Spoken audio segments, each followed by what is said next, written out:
A lot of people are like, oh, 30% tax credit, yeah, and they're like, well, I don't pay that much money in tax.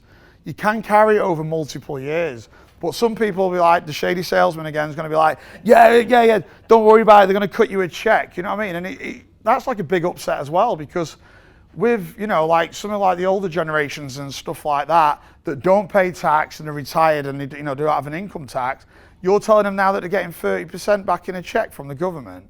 Sounds great, sign me up now. Come to file your taxes, which you don't even file anyway. Where's your check? You're not getting a check, are you? Doesn't happen. But people will tell you that, not us, that's not what we do. But then going back to the thing as well, so obviously it's 30%, so for every 10 grand you spend on the system, you're gonna get $3,000 in tax credits, okay? It's not a check back, but what you can do is you can carry it over multiple years. You might have, like I showed you earlier, I think it was $15,000 for that client. They might only pay $7,500, they might only pay $5,000 in taxes a year, which means they'll have no tax bill for 3 years.